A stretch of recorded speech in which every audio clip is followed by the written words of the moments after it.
Hi, I'm Paul J. Aguilar, news editor at The Vedette, the student voice of Illinois State University, and a reporter for WGLT. Welcome to Democracy's Future, a joint project between The Vedette and WGLT News. We hear from the students who will help chart the future of our democracy.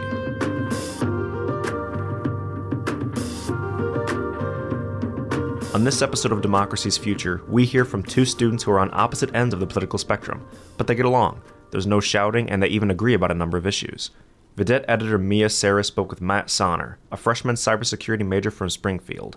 He identifies himself as conservative. He's joined by Andrew Franson, a fellow freshman majoring in history and social science education as an aspiring teacher from the Chicago suburb of Mokina. He identifies himself as a Marxist. They begin by explaining how their backgrounds influence their views on politics and government, starting with Sonner. I grew up in a Catholic family, and so growing up Catholic, I went through private school, and knowing that a lot of Catholics become very pro-life, which is one of the major tickets on the Republican ballot. And so growing up very pro-life, I started to look into politics when I was probably 14 around the 2020 election, and I just started diving into which party I liked, which party I disliked, and then going through all the candidates and then going through the history. My family isn't really strong in one party or another, and so I kind of went through that myself. The only background I would say to how it led me to go into politics or to choose the conservative side would be my faith. Andrew? Sure. So my parents are both liberals. They're very pro-Democrat. However, being the odd one out in my family, I'm a Marxist, so that's very far left economic politics. I have been so for 5 years at least, and a couple of my friends introduced me to reading into political theory, and one of the first political theorists I read into was Karl Marx and Adam Smith, and it kind of just evolved from there as I developed my understandings of political theory and political practices. It developed my views, and as I got involved with the organized labor in 2022, it kind of just went from there. What do you think are the most important values or principles that guide your political ideology? For me, it would be I'm very pro-life on that stance. Just going off of what this ticket kind of is, economy.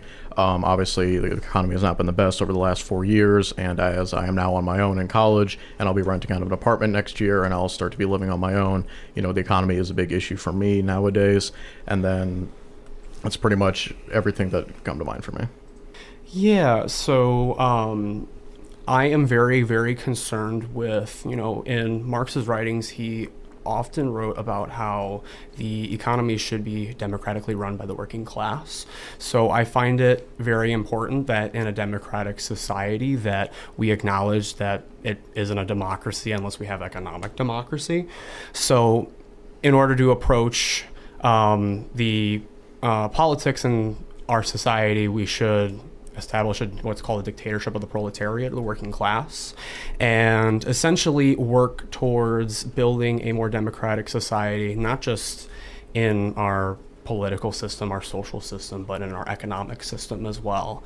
Working with organized labor, I've always been at the front line of all sorts of issues, administration refusing to bargain for a fair contract for its workers, or going on the strike lines, or there's things like that. What do you think about the other party? Where do they go wrong, and what do they do right or message better than yours? I believe the Democratic Party, a lot of people in that party are very well educated. I believe that they do have some good points to bring up, but I believe that today's Democrat Party has strayed a little bit too far left in my eyes, though I will acknowledge that they are very smart and educated people sometimes, and they will know their facts, they know everything they're talking about, they're very passionate. Where I find my differences is obviously in the right of abortion. I have strong feelings about that because of my faith. Also with just example from this last administration, the Biden-Harris border policy and foreign policy, I do not believe was as strong as the previous administration was, which would have been the Trump-Pence administration. And also on the interior, again, I bring back up the economy, and COVID did throw a wrench in everything. So I will give an asterisk to the Biden-Harris administration with their economic policy, because again, we were coming out of such a drastic time in history. But I believe that the Democrats are very strong, they are very rooted in their party, and they are well educated. I really like how Matt brought up the well education of the Democrats. I think that they are very well informed in quite a variety of issues, and they are very willing towards challenging political power at times, even though that the leadership of the Democratic Party has no interest in overthrowing the power of capital and actually bettering the lives of human beings. I'm very openly critical about both party lines. I feel the Republican Party is too defensive of the capitalist line, the libertarian line especially. And I think it's important to acknowledge, especially with the Democratic Party and the Republican Party both, that both parties' platforms are not as different from each other as it may seem they are. That they are both vested in the neoliberal economic interests of the capitalist class and are both staunch supporters of imperialism, whether the Democrats want to try and lie about it or not. What I really like about Republicans is that I've been able to have with some Republicans, I've been able to have some genuine, faithful conversations. And I feel like, depending on the person you meet, and obviously this applies to everybody, that they are willing to talk. And, when I discuss my politics with Matt, we have some very good discussions, and we avoid insults, and we avoid just hurling hurtful things towards each other. And I think that's a good thing. And then how do you plan to vote in this election? And do you plan to vote in local or state elections too? I got my mail-in ballot from Sangamon County, I want to say 2 weeks ago, and I already voted and sent that off. I did vote for Donald Trump and J.D. Vance for this election because when I looked comparing the last two elections, this is a very rare election in light of when Grover Cleveland ran again, where you had two different administrations that both had their own terms, and you can look at them objectively side by side. Again, yes, a lot of this stuff I will put an asterisk on because of the whole COVID thing. That was a very, very, very big piece of history that did touch both administrations. But when I looked at Donald Trump's, economic policy, foreign policy between the 2016 and 2020 years, I believe that aligned better than what I thought between Biden and Harris's 2020 and 2024. And I know that a lot of people come to the defense of, Kamala Harris was, the vice president during the administration, so she wasn't the one making all the decisions. But most recently, Joe Biden came out and said that, yes, Kamala Harris was very in-depth with a lot of the different decisions that happened during our during our administration. And, that kind of also has strayed me more towards the Trump-Vance administration because, again, I will be the first one to say that Trump is not a very good person. I am totally aware of that. I'm aware that he is a rich billionaire who you could say is out of touch with society. But even in the most recent weeks, during the Hurricane Helene and the Hurricane Milton crisis down in southern USA, Kamala Harris was on a podcast with some major influencer while Donald Trump was down there, relieving aid to different people. And then I also think that the most recent $750 thing that Kamala Harris gave out was kind of a slap in the face versus how much money they give away to other foreign countries. And so just those two most recent examples swayed me very, very hard because you can give however billion over to other countries in the world, which, don't get me wrong, they are in need of it. But when the American homeland has had two very big natural disasters within weeks of each other, America first. And between the two administrations, I can tell that Donald Trump is very America first versus Kamala Harris and Tim Walz, or primarily Kamala Harris, is not as America first as Donald Trump is.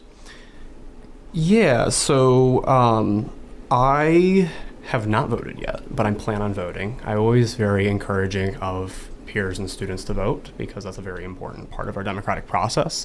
I actually have no idea how I'm going to vote this election. I might actually abstain from the presidential election because I really, really dislike both platforms.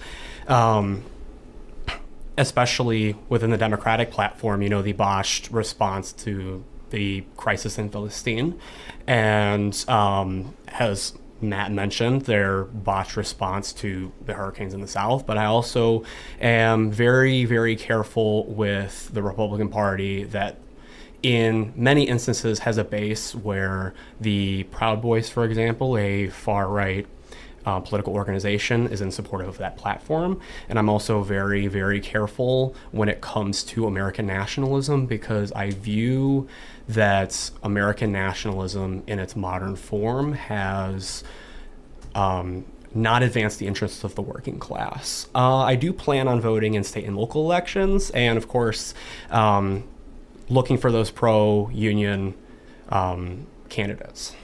How do you navigate misinformation or fake news in today's media landscape? Matt, let's start with you. There's plenty of it all over. You look on any social media app, it's there. I always make sure to check sources. I always make sure if someone says, oh, this happened, and then I just make sure that, the sources are real. If someone will cite a .co source or .com or something, I just have to go through and make sure everything's okay. There is a lot of misinformation out there, and I do believe that, people who purposely spread it are not the greatest, but I always try to check sources and, just look for the facts.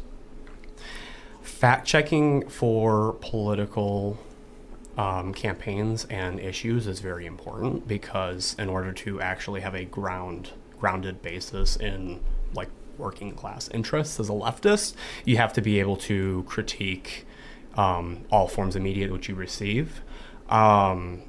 Misinformation, as Matt mentioned, is high in our current election. Especially interesting how whatever is viewed as profitable by the capitalist is the most common way that misinformation is spread. So whatever is most profitable, whatever gets you the most clicks, the most views, that is how you spread misinformation. And it's important that, when we're talking about organizing for a better society, that we collectively decide what is and isn't misinformation and squash it.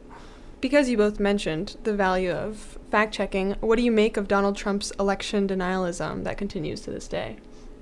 I mean, he lost the election. I'll be the first one to say it. I mean, I think, again, this brings me back to Donald Trump not being the greatest person. It pisses me off when he's like, no, this didn't happen. Like, okay, dude, I get it. Unless that there's massive evidence that some person interfered or something. I mean, you lost the election. Just move on. Campaign for 2024. Trump's campaign has been particularly focused on the loss in 2020. Because I'm going to be completely honest with you, dude's very salty about it. He's not very, very open towards accepting that he did lose, because I'm under the personal belief that Donald Trump is a narcissist. I feel like he's not able to accept that he did actually lose. So it's important, too, to acknowledge that the Republican platform is in a bit of a trap. Like, for example, during the Tim Walz J.D. Vance debate, Vance would not openly admit that Trump lost the election. And the reason for that is because if he did, he would lose his ticket as vice president. Do you believe democracy is at stake in this election? If so, why? A lot of people like to fearmonger. I truly don't think that it's that much under attack. The only thing that I heard or know of was when, again, I'm going to bring her up again, but Kamala Harris was talking about, oh, we need to take away people's guns and stuff like that, which is in the Constitution as a right, which, again, there's a lot of issues around that in general, which I'll say, but there's a lot of people who want to claim that democracy is under attack. I don't think so. I mean, that's just people trying to say that for a political game. 100% Matt hit it on the dot, is that the Democrats especially are, actually no, I would even say both platforms, are the perpetrators of this idea that democracy is going to be lost when the other party wins. This is more common within the Democratic platform than I've seen in the Republican platform, is that, seeing how the January 6th attacks had occurred, that there is this immediate connection with the Republican platform that Trump is going to become a dictator, amend the Constitution, and become a dictator and take away people's rights and all sorts of borderline malarkey. I don't like Donald Trump, but I'm not going to say he's become a dictator, because that's absolutely ridiculous. You need 2/3 approval from the states in order to amend the Constitution, and I'm going to tell you right now, you're not going to get 2/3 from anybody on anything. How do you believe your political stance benefits the majority of people in this country? Matt? With Trump's with the Republican Party's very strong stance on fixing the economy, I believe that would impact everybody, no matter what hierarchy you are in society. how would it, and I'm just trying to think of other policies, how it would affect. I do believe that it would help with Donald Trump's border policy that, people who are going to be coming into the United States come through in legally and come through in, vetted and as an actual U.S. citizen. And I do believe that it's kind of on that border issue. I do believe that it's an issue that so many people are coming in unvetted, undocumented, and I'm all for people coming into the U.S. I'm not going to say that I'm not. I'm all for this country growing, but to the people who applied for U.S. citizenship, went through the process, waited out the time, and then finally got their citizenship, versus people who walked in over the border, I believe that it's kind of unfair to the people who are registered U.S. citizens, as they went through all the work and then other people didn't, and other issues that I think, again, I bring back pro-life and stuff like that. It'll affect a lot of people in that, or enough people in that, that's a very big issue, but I don't want to get too deep into it. So the whole goal of a Marxist movement is to establish a just and democratic society for everybody. So Marxist movements are dedicated to the idea of building a democratic system, both politically and economically. And those are the first steps towards building a more just society that is better for the majority of everybody and not for the minority top 1% billionaires that have no idea about the struggles of actual genuine working class people and just sit in office rooms instead of actually being on the shop floor. What is your position on climate change, and how do you think the government should address environmental issues? I believe that climate change is real. That's one thing that Republicans are like, no, it doesn't exist. To a degree, I do believe that there is some change that we need to do. What I believe that economically would be the best way, or environmentally, would be to invest in nuclear energy. Everyone's very hesitant on that because of the Chernobyl incident, but that was old 1960s technology with very overlooked safety measures. I believe that if we would invest a lot more into nuclear energy, it would create a lot. It's one of the safest energy sources and one of the most natural, I believe. I believe if we invested a lot more into nuclear energy, we would be a lot better off. As I joked with some of my friends, move everyone out of Wyoming because there's no one there anyways, and turn it into one giant nuclear power plant for the world. But obviously that's a joke, but I do believe we should invest in more nuclear energy. I really like Matt is saying that we should invest in nuclear energy. One thing me and Matt do agree on, I see now, is that climate change is real. It's a crisis, and we're now feeling the effects literally. And in regards to policy, we should definitely be investing more into nuclear energy. It's interesting, though, how the capitalist class is not willing to spend the dollar for it, but I guess it's to be expected. What is one criticism of your political ideology that you feel is valid, and how do you respond to that? That Republicans deny climate change. That's just what comes to mind. It's happening. We have to rework how we work as a society. Change our energy. I think energy is the big basis of that. Man, where do I start? So leftists are often accused of being a pro-authoritarian. Typically, when I talk about being a Marxist, I'm viewed as being for Stalin, for Mao, for Kim Il-sung, for Castro, etc. While I think, for example, Castro and Mao had very good revolutionary tactics and policies that not all Marxists are authoritarian. I'm an anti-authoritarian Marxist. That, in Marx's writings, he had very specific writings where he was against government authoritarianism, and I think that it's important to acknowledge that, especially in like the mainstream Marxist-Leninist movements, that authoritarianism was a problem, but not all leftists are authoritarian. This is my last question. Aww. How do you deal with political fatigue or burnout in such a highly charged climate? Turn off my phone and go to bed, and don't think about it for the night. Wake up tomorrow morning and just think, okay, what can I do today that doesn't involve anything like that? And just to kind of think like, I'm one person, this is a whole lot bigger movement than just me, and that, my part is rather small, but, just stop thinking about it and just put distance between you and anything, and, just do something more productive. Go mow the lawn or something. Sorry, I like that. That's funny. So, being neurodivergent, I'm often told that I breathe politics because one of my hyperfixations is politics. That's kind of my thing.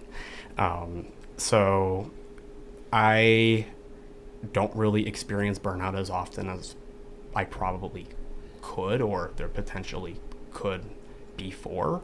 But I find it important to acknowledge that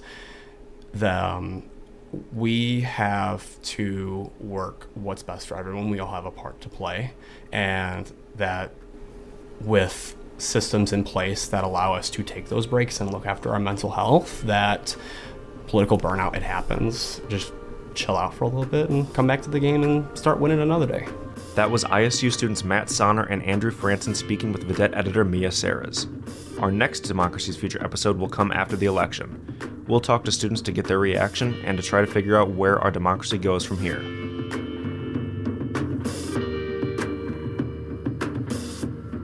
Our thanks to audio producer Bren McMonigal, WGLT digital content director Ryan Denham, and WGLT news director Eric Stock. Please give us your feedback on this series and let us know if there are certain issues you'd like us to explore. Email us at news@wglt.org. Subscribe to Democracy's Future on the NPR app or wherever you listen. Until next time, I'm Paul J. Aguilar. Thank you for listening.